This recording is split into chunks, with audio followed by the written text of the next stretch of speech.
तो मैं ये जानना चाहता हूँ कि जाट समाज के लोगों ने जयंत चौधरी को अपना नेता माना या कुछ वोट जो है संजीव बालियान, भूपेंद्र चौधरी या चंद्रशेखर का फैक्टर बड़ा देखने को मिल सकता है। मुस्लिम मतदाताओं में इकरासन का प्रभाव, गुज्जर मतदाता मदन भैया को विधायक बनाना चाहते थे। तो मोदी जी भी हैं, गुजरात से आके बनारस में चुनाव लड़ा। बारी तो योगी जी भी हैं उत्तराखंड से, यहाँ उत्तर प्रदेश में आगे। ये जीत राष्ट्रीय लोकदल की होती है तो राष्ट्रीय लोकदल को भी बहुत खुश होने की जरूरत नहीं है। और अगर यहाँ पर भारतीय जनता पार्टी हारती है चुनाव तो भारतीय जनता पार्टी को भी बहुत ज़्यादा निराश होने की आवश्यकता नहीं है। आपकी नाराज़गी सरकार तक पहुँच जाए, क्योंकि इसे सरकार बढ़ने बिगड़ने वाली नहीं थी और उनका संदेश भी वहाँ चला जाएगा। इसमें बड़े बड़े दिग्गज नेता उतारे गए थे मैदान में, लेकिन ज़्यादा संभावना मुझे लगती है यहाँ पे गठबंधन बाजी मार जाएगा। और गुर्जर राजनीति में पहली बार देखा है कि गुर्जर राजनीति भी बड़ी मुखर हुई है। हालांकि भाजपा के पक्ष में बड़े लंबे समय से भारतीय जनता पार्टी के पक्ष में गुर्जरों का झुकाव रहा है। कहा कि भाई चलो ठीक है, भाजपा के गुर्जर नेता हमारे पास आ रहे हैं, चाय पिए, नाश्ता करें, उनका सम्मान है, वो हमारे समाज के हैं, लेकिन मदन भैया भी हमारे समाज के हैं और हम मदन भैया को वोट देंगे।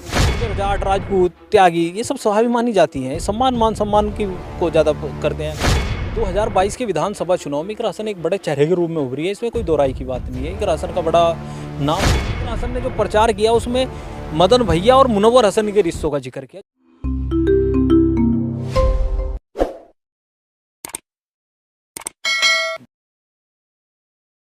नमस्कार, स्वागत है आप सभी का हिंदुस्तान 24 पर और मैं आप सबके साथ विपिन चौधरी।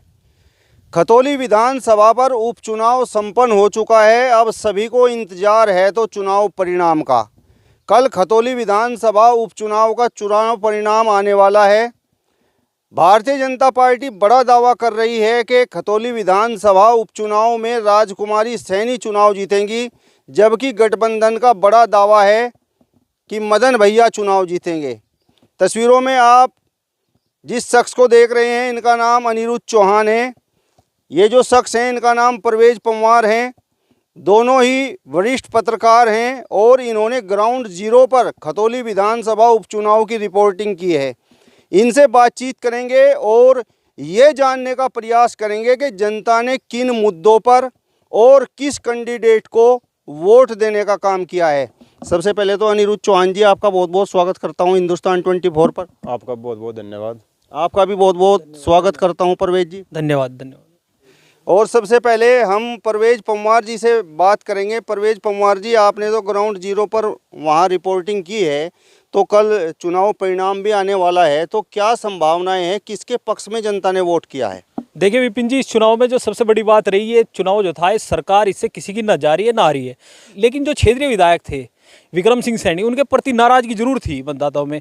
आप देखेंगे गुर्जर मतदाता जो थे, गुर्जर मतदाता बड़ी संख्या में 27,000 के आसपास वोट है।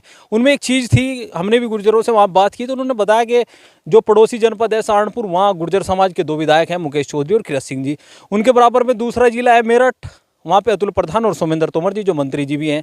लेकिन वो कह रहे थे कि मुजफ्फरनगर ऐसा है, यहाँ पर अकेले विधायक हैं, यानी चंदन चौहान जो आम चुनाव में जीते थे। तो उनका कहना था कि अगर मदन भैया भी यहाँ से चुनाव जीत जाएँ तो दो विधायक हमारे यहाँ भी बन जाएंगे और हम सहारनपुर और मेरठ के बराबर हो जाएंगे। सबसे बड़ी बात गुर्जर मतदाताओं में ये थी, क्योंकि मुद्दों की बात आप कर रहे हैं, मुद्दा तो कुछ था ही नहीं, क्योंकि उपचुनाव में मुद्दे का कोई मतलब ही नहीं है। वो तो एक जातीय समीकरण और वो सब चीज़ थी उसमें। दूसरा क्या रहा कि मुस्लिम मतदाताओं की आपको बता दें, मुस्लिम मतदाता वहाँ पे लगभग 1 लाख हैं। कोई दूसरा ऑप्शन उन पर नहीं था, ना बसपा से कोई कैंडिडेट था, ना कोई अन्य ऐसा प्रत्याशी था, ना ओवैसी की पार्टी से कोई आया, तो कोई था नहीं। हालांकि उत्साह की कमी थी। इकरा हसन वहाँ पे प्रचार के लिए गई, अशरफ अली खान प्रचार कर रहे थे, तो इकरा हसन ने वहाँ डोर टू डोर प्रचार किया। उसका लाभ भी जो प्रत्याशी मदन भैया हैं, कहीं ना कहीं मुस्लिमों में उत्साह आया। इकरा हसन एक, आप जानते हैं, पश्चिम उत्तर प्रदेश में बड़ा नाम है इकरा हसन का, और इकरा हसन के जानने से वहाँ पर जो वोटर था उसमें उत्साह आया। और मैंने भी बात की उसके बाद भी, तो बताया कि एवरेज जो वोटिंग परसेंटेज हो रही 56% के आसपास, लेकिन कई मुस्लिम बूथों पे जो हमने बात की तो उनका एवरेज जो परसेंटेज रहा वो लगभग 60% रहा।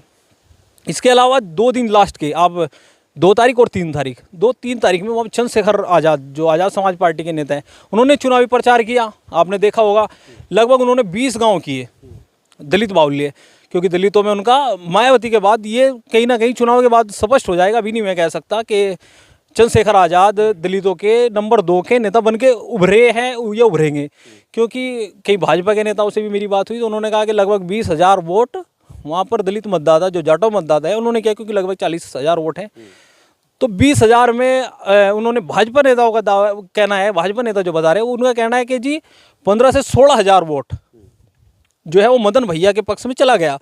चंद्रशेखर का फैक्टर बड़ा देखने को मिल सकता है। मुस्लिम मतदाताओं में इकरासन का प्रभाव, गुज्जर मतदाता मदन भैया को विधायक बनाना चाहते थे, इसके अलावा जाट मतदाता भी चाहते थे कि 8 से 9 हो जाए, लेकिन संजीव बालियान का भी फैक्टर था। संजीव बालियान भी अपनी प्रतिष्ठा से जोड़ रहे थे, वो भी कहीं ना कहीं सैनियों से नाराजगी नहीं लेना चाहते। आपने एक चीज़ देखी होगी पूरे चुनाव में, जो शुरू का जो चुनाव था तो उन्होंने मदन भैया के प्रति आक्रामक रुख अख्तियार किया, लेकिन हो सकता है क्या रणनीति रही होगी संजीव बालियान की, उसके बाद वो अटैक ही नहीं करते नजर आए। हो सकता है उन्होंने आगामी वर्ष 2024 में 1 साल बाद ही लोकसभा का चुनाव होना है, तो उन्हें लग रहा था कहीं ना कहीं ऐसा कि हो सकता है कि इस चीज़ को भुना के गुज्जर विधायक नहीं बनने दिया, इसका खामियाजा उन्हें 2024 के लोकसभा चुनाव में भुगतना ना पड़ जाए, क्योंकि गुर्जर है लगभग 80,000 मुजफ्फरनगर लोकसभा सीट पर। अगर वो कहीं नाराज हो जाए, मदन भैया चंदन चौहान के जरिए वो गठबंधन के पक्ष में शिफ्ट हो गए, तो संजीव बालियान को बड़ा नुकसान होगा, क्योंकि भाजपा का परंपरागत वोट माना जाता है गुज्जर वोटर।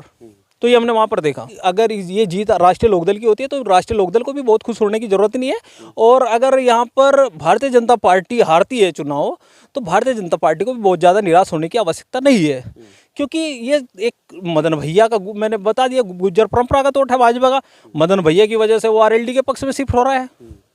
चंद्रशेखर आजाद पहली बार गठबंधन में आए, अगली बार लोकसभा चुनाव होगा तो मायावती का भी कैंडिडेट होगा, तो शायद 15,000 ना मिल पाए, या अगर 20,000 वोट पड़ा 15,000 मिल रहा है, यानी 75% मिल रहा, वो नहीं मिलेगा आपको आम चुनाव में मायावती के कैंडिडेट के सामने। तो ये कोई वो नहीं है। लेकिन मदन भैया के एक चीज़ आपने देखा होगा कि आप आम चुनाव देखिए, 1 साल पहले कैराना पलायन पर लगभग 135 सीटों पर चुनाव लड़ा भारतीय जनता पार्टी। आपने देखा, पूरा चुनाव आपने भी कवर किया। 135 सीटों पर भारतीय जनता पार्टी कैराना पलायन करती रही, विपक्ष कोई काउंटर नहीं कर पाया, विपक्ष कैराना पलायन पर कोई बात ही नहीं रख पाया। हालांकि अखिलेश यादव और जयंत चौधरी जी कैराना में चुनाव प्रचार करने भी नहीं आए। लेकिन इस बार क्या हुआ, बीजेपी ने पहला काउंटर किया गठबंधन प्रत्याशी पर कि बाहुबली है, तो उन्होंने एक्सेप्ट कर लिया कि हाँ हम बाहुबली हैं, हम किसान हैं, हम जाट हैं, हम गुज्जर हैं, हम किसान हैं, या 36 जाति किसान हैं, तो ये एक्सेप्ट किया। यानी मुद्दा जो भाजपा ने बनाया उसको स्वीकार किया। और आप देखेंगे बिना प्रचार किए प्रचार हुआ मदन भैया का।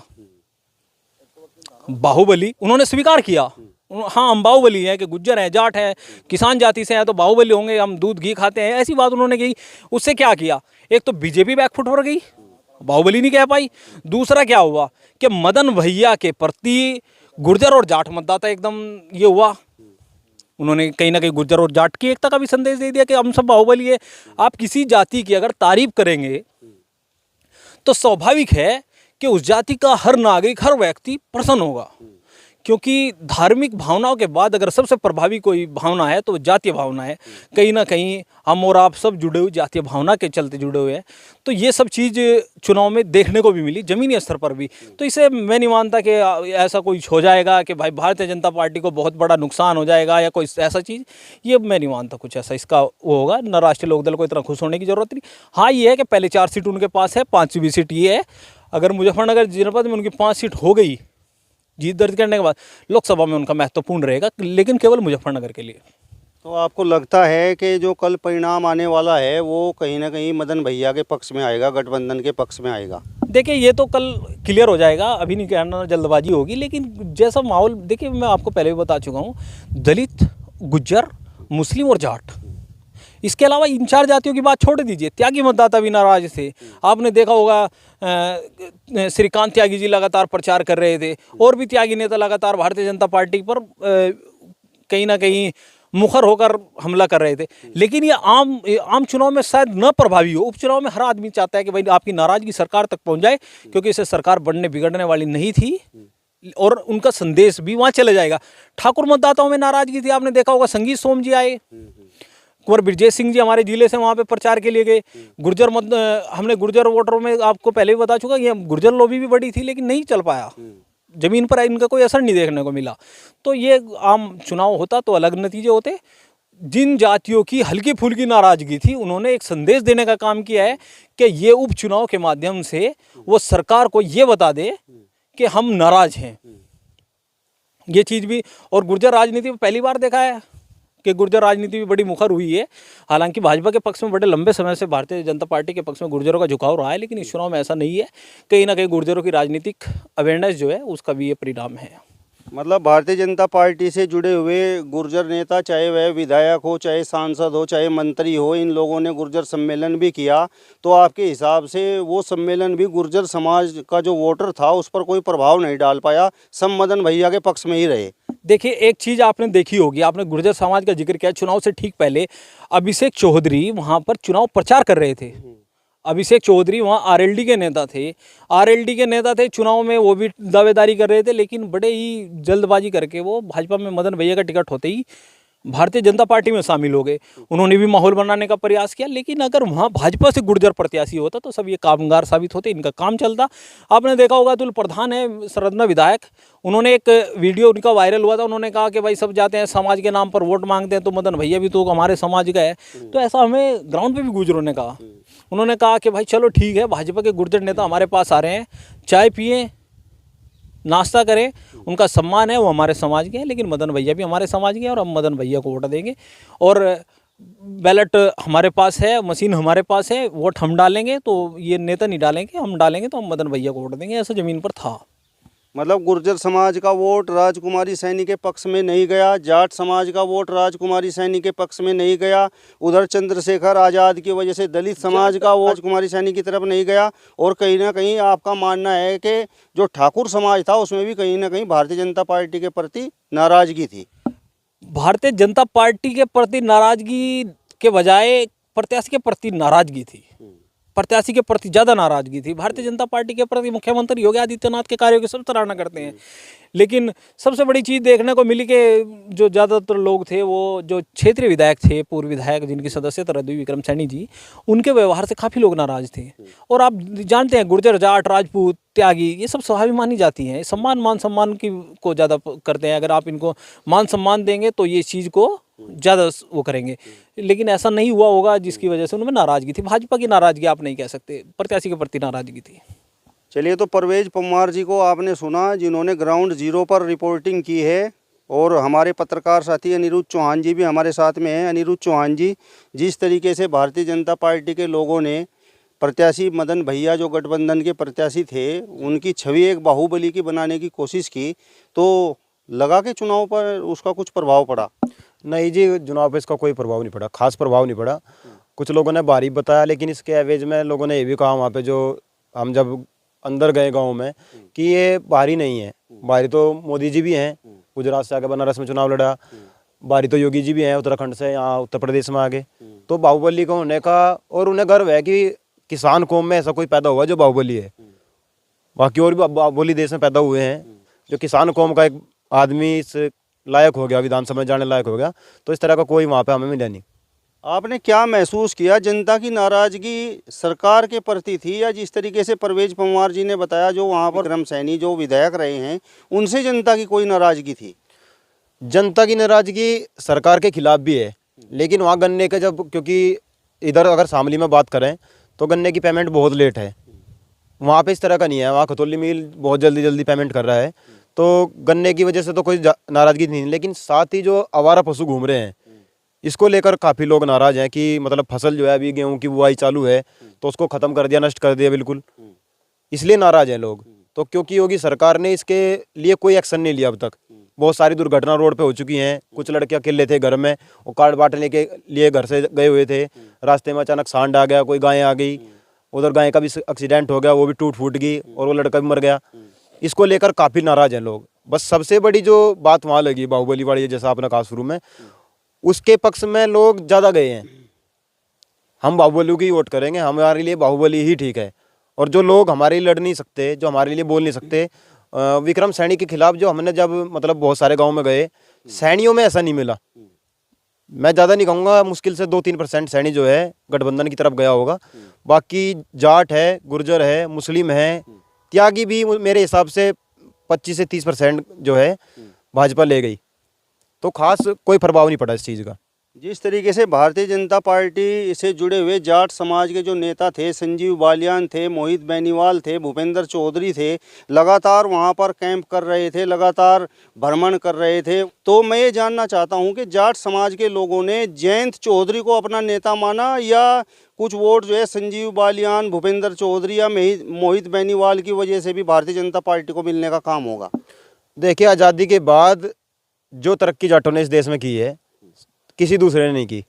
और आज पहले जयंत चौधरी थे, अब जो चौधरी जयंत सिंह है, तो जाटों ने अपना चौधरी जयंत सिंह को मान रखा है, बाकी कोई उनका चौधरी नहीं है। पूरे देश में आप देख सकते हैं जिस तरीके से जो फैन फॉलोइंग उनकी है, किसी की नहीं है। मैं किसी के खिलाफ नहीं बोलना चाहता, लेकिन मैंने ये ग्राउंड पे रहकर जब हम काम करते हैं 2000 ये जो चुनाव हुआ 22 का, 19 में भी मैंने देखा जब कैंपेनिंग के दौरान हम कहीं गाँव में जाते थे तो ज़्यादा पसंद जयंत चौधरी को किया जाता है, ना कि किसी दूसरे को।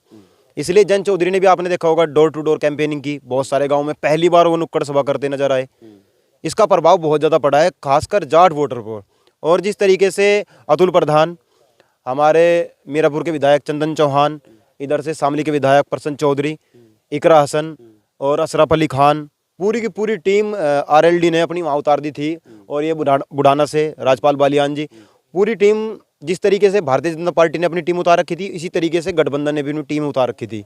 तो इस चीज़ का बहुत प्रभाव पड़ा है। और जब क्षेत्रीय नेता वहाँ जाकर काम करते हैं, वो भी जीते हुए, हालांकि उनके भी जीते हुए थे, लेकिन गठबंधन ने अब ये शायद मेरे हिसाब से मूड बना लिया है कि कहीं ना कहीं भारतीय जनता पार्टी को पीछे हटाना है और खुद को ये दिखाना है कि हम किसानों के, मजदूर के हितैषी पार्टी है। देश में जिस तरीके से हिंदू मुस्लिम की एक प्रकार से मुहिम चल चुकी है, उसको रोकने के लिए काफ़ी प्रयास किए गए। और चुनाव में आपने देखा बहुत सारे वीडियो वायरल हो रहे हैं, जिस तरीके से पुलिस अधिकारियों ने लोगों को रोकने की, गाली देने की काम किए हैं, उसके तुरंत जयंत चौधरी जो है मैदान में आए और उसके खिलाफ एक्शन लिया। और जो चुनाव आयोग है उसके लिए उनसे भी कहा कि इस तरह की घटनाएं क्षेत्र में घट रही हैं, क्योंकि कहीं ना कहीं भारतीय जनता पार्टी में डर भी था। अगर डर ना हो तो आदमी, जैसे किसी से मैं डर गया तो मैं उस पर तुरंत अटैक कर दूंगा बचने के लिए। तो यही काम भारतीय जनता पार्टी ने वहाँ पर करने की कोशिश की है। अनिरुद्ध जी, इकरा हसन भी वहां पर प्रचार करती नजर आई, तो क्या मुस्लिम वोटों को वो मदन भैया के पक्ष में लामबंद कर पाई? जिस दिन इकरा हसन, दूसरे दिन जब प्रचार पे थी इकरा चौधरी जो है, और मैं उसी दिन वहाँ पे पहुँचा था, तो हमें पता लगा यहीं के पड़ोस के गांव में है। तो घूमते हुए जब गांव में देखे तो लगभग मेरे हिसाब से पूरा का पूरा गांव जो है, और शायद वो रांगड़ों का गांव था, पूरा का पूरा गांव साथ में था इकरा के। और जिंदाबाद के नारे इतने किसी नेता के नहीं लगते देखे मैंने। जिस तरीके से हमने शामली में भी देखा, चुनाव कोई और लड़ रहा है, नाहिद हसन के जिंदाबाद के नारे लग रहे हैं। शायद उनके प्रति लोगों का प्यार होगा, जो जनता उन्हें प्यार करती होगी, या जनता की लड़ाई लड़ते होंगे। तो इस तरीके से ही मुजफ्फरनगर में था, क्योंकि मुजफ्फरनगर से भी सांसद रहे हैं मनोहर हसन जी, और एक नाम है मनोहर हसन, चारों सदनों में गए हैं। तो ये भी बहुत बड़ा इफेक्ट रहा है।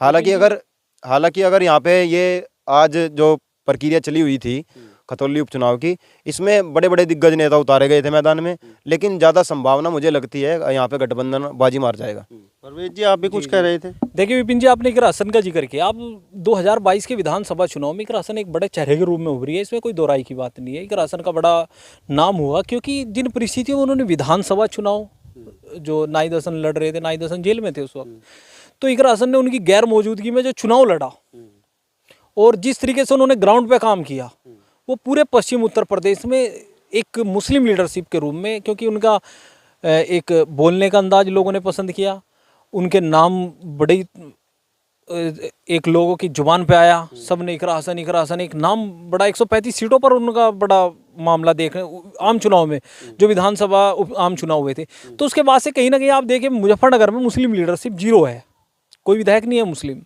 4 हैं, 6 टिकट थे, 6 विधानसभा है, लेकिन कोई मुस्लिम को टिकट नहीं दिया था गठबंधन ने, इसलिए वहाँ कोई मुस्लिम विधायक नहीं है। भाजपा का तो मतलब नहीं मुस्लिम को टिकट देने का, तो कोई मुस्लिम विधायक नहीं है। उसके बाद शामली भी मुजफ्फरनगर का एक हिस्सा रहा है, और इनका आसपास के जिलों में जैसे सहारनपुर में भी आप जानते हैं प्रभाव है उनका अपना, तो उस प्रभाव का लाभ गठबंधन प्रत्याशी मदन भैया को मिला।